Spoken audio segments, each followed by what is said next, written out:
Hello everyone, कैसे हैं आप सभी। स्वागत है आपका आपके अपने YouTube channel gold story point पर। जो भी चैनल पर नए आए हैं कृपया चैनल को सब्सक्राइब कर लें और सभी चैनल को लाइक शेयर और कमेंट्स करना न भूलें। तो चलिए शुरू करते हैं आज की एक और नई बेहतरीन कहानी। शाम को ऑफिस से घर आने के बाद मयंक अपने परिवार के साथ कार से टहलने निकल पड़ा।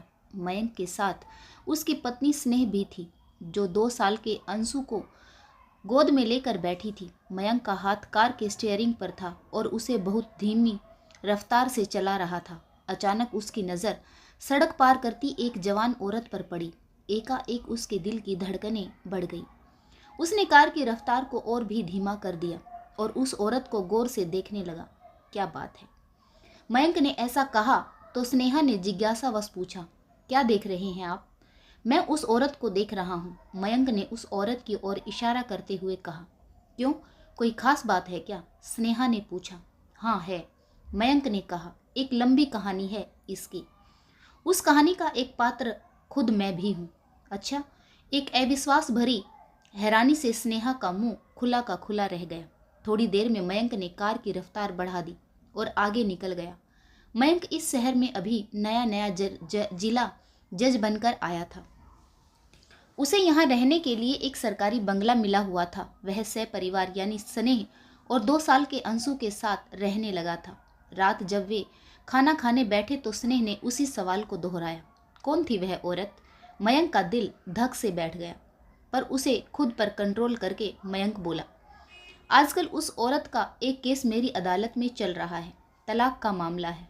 लेकिन आपने तो कहा था कि उसकी कहानी के एक पात्र आप भी हैं।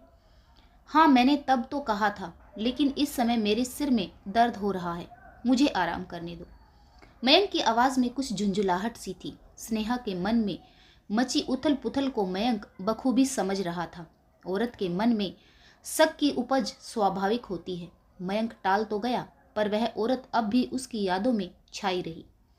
आज से तकरीबन 8 साल पहले जब मयंक ग्रेजुएशन का छात्र था, तो उसकी बड़ी बहन की शादी में दूर के रिश्तेदारों परिचितों के अलावा बड़े भाई के एक खास दोस्त की बहन रेणु भी आई हुई थी। मयंक को पहले ही दिन लगा था कि रेणु बहुत ही चंचल स्वभाव की थी और बातूनी भी। रेणु के आते ही सब उससे घुल मिल गए थे। बात बात में हर कोई, रेणु जरा मुझे एक गिलास पानी देना, जरा मेरे लिए एक कप चाय बना देना, मुझे भूख लगी है, खाना परोस देना, जैसी फरमाइशें करने लगा था। एक दिन मयंक ने पुकारा था, रेणु मुझे प्यास लगी है। अचानक रेणु मयंक के पास आई और फुसफुसा कर बोली, कैसी? और इतना कहकर उसने अपने होठों पर बड़ी गूढ़ मुस्कान बिखेर दी। मयंक अचकचा सा गया था। उसे रेणु से इस तरह की हरकत की कतई उम्मीद नहीं थी। मयंक ने अपनी झेप को काबू में करते हुए कहा, फिलहाल तो मुझे पानी ही चाहिए।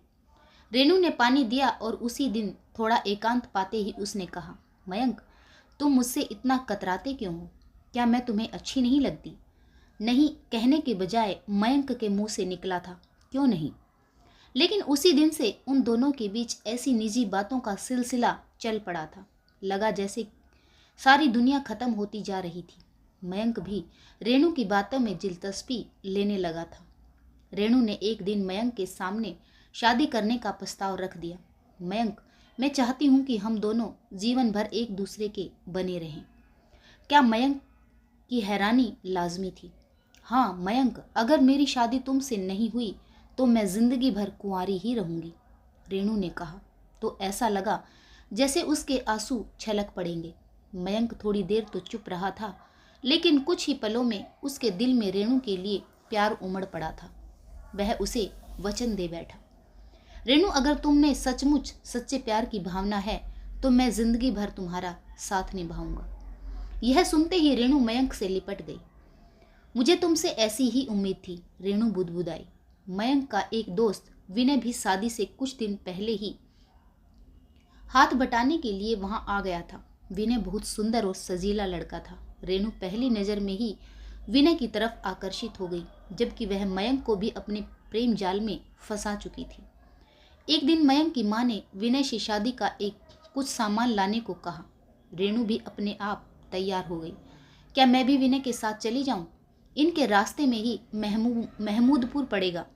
जहाँ मेरी एक सहेली ब्याही गई है। अगर ऐतराज़ ना करें तो मैं उसे मिल लूँ। शाम को जब ये शहर से सामान लेकर लौटेंगे तो इन्हीं के साथ आ जाऊंगी। रेणु ने मयंक की माँ से पूछा। थोड़ी देर सोचकर माँ बोली, लेकिन शाम तक ज़रूर लौट आना। हाँ हाँ, बस मिलना ही तो है, रेणु ने कहा। फिर वे दोनों स्कूटर पर बैठे और चले गए। शाम हुई और शाम से रात पर रेणु नहीं आई। मयंक ने सोचा कि आखिर वह अभी तक क्यों नहीं लौटी। विनय भी नहीं आया था। अचानक दरवाजे पर दस्तक हुई। कौन? माँ ने पूछा। मैं हूँ, उधर से, विनय ने कहा। माँ ने दरवाज़ा खोला। रेणु भी पीछे ही खड़ी थी। कहाँ रह गए थे तुम दोनों? माँ ने झुंझलाते हुए पूछा। कुछ नहीं, बस इनका खटारा स्कूटर खराब हो गया था, फिर काफ़ी पैदल चलना पड़ा। विनय कुछ बोलता उससे पहले ही रेणु ने कहा और घर में आ घुसी। उस समय मयंक को उसकी यह हरकत सही नहीं लगी थी, फिर भी वह उसके शब्द जाल में फंस चुका था। फिर एक दिन रेणु अपने घर चली गई।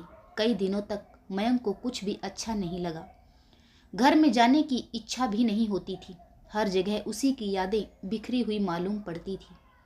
उन्हीं यादों के नाते मयंक को लगता था कि जैसे वह खुद ही बिखर कर रह गया है। मयंक ने अपनी माँ को भी बता दिया था कि वह रेणु से प्यार करता है और शादी भी उसी से करना चाहता है। मयंक, एक सवाल पूछूं तुमसे? माँ ने पूछा। पूछो, पूछो ना माँ, एक नहीं 1000 सवाल पूछो, मयंक ने कहा। तुम्हें रेणु के चरित्र के बारे में क्या लगता है? माँ ने सीधा सवाल किया। मयंक बोला, मुझे तो ठीक ही लगता है। वैसे क्या आपको? नहीं नहीं, आजकल की लड़कियों के बारे में कॉलेज के लड़के ही ज़्यादा जानकारी रखते हैं। खैर ठीक ही है, माँ ने कहा। अचानक माँ को पिताजी ने बुला लिया था। मयंक ने सोचा कि माँ कहना क्या चाहती थी। एक दिन जब मयंक ने विनय को रेणु से अपने संबंध की बात बताई तो वह एकदम से बिफर गया। तुम उसे भूल जाओ प्यारे, उसकी मधुर मुस्कानें बहुत जहरीली हैं। मैं समझा नहीं। तुम समझोगी भी कैसे? तुम्हारे दिमाग को तो रेणु नाम की उस घुन ने चट कर रखा है। अब तुम समझने बुझने की हालत में रह ही कहाँ गए हो? विनय ने ताना सा मारा। क्या मतलब? तुम्हें उससे शादी नहीं करनी चाहिए, विनय हक के साथ बोला। और अगर तुम उससे भूल नहीं पाते हो तो मुझे भूलने की कोशिश कर लेना। ठीक है, मैं भूल जाऊंगा उसे, लेकिन तुम भी इतना जान लो कि मैं जिंदगी भर कुंवारा ही रहूंगा।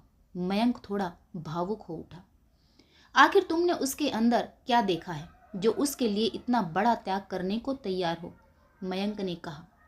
वह खूबसूरत ही नहीं, उसका बर्ताव भी बहुत अच्छा है, विनय बोला।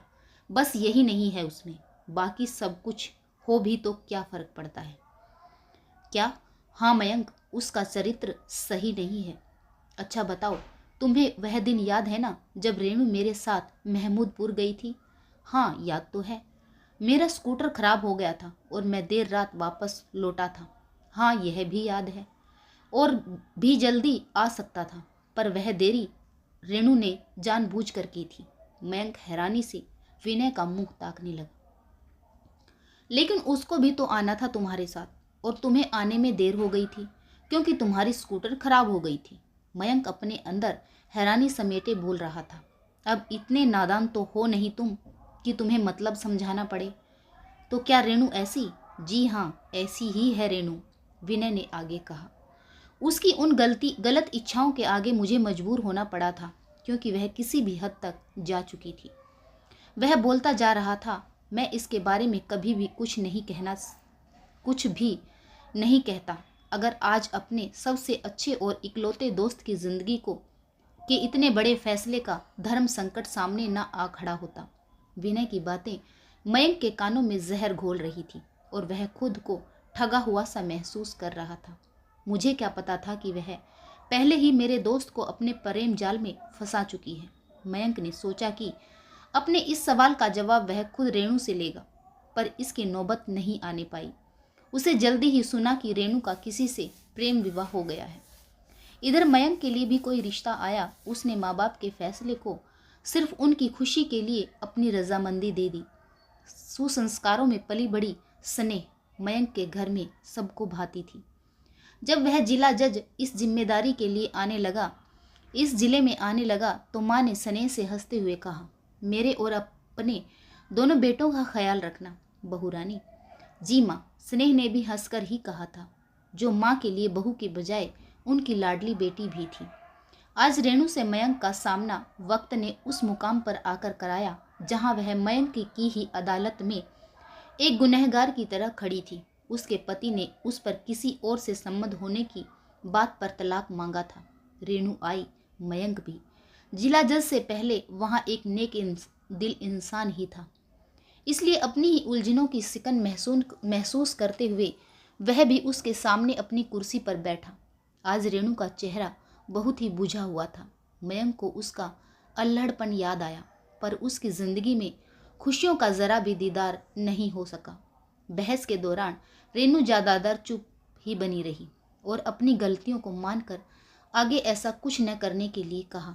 रेणु के पति के पक्ष में पेश किए गए सबूतों के आधार पर उसे तलाक मिल चुका था, पर आज रेणु अदालत में बोले गए ये बोल, आज मैं कहां से कहां होती, मयंक के जहन में गूंज रहे हैं। मयंक को बार बार यही एहसास हो रहा है कि ऐसा रेणु ने उसके और मयंक के संबंधों को याद करते हुए ही बोला होगा। मयंक को आज उस पर तरस आ रहा था, पर यही तो था एक पतिता का प्रायश्चित। आशा करती हूँ आज की कहानी आपको ज़रूर पसंद आई होगी। कहानी पढ़ने के लिए आप सभी का एक बार फिर से बहुत बहुत धन्यवाद। प्रतिक्रिया के रूप में एक कमेंट करना न भूलें। जय हिंद, वंदे मातरम, भारत माता की जय। जय जवान, जय किसान।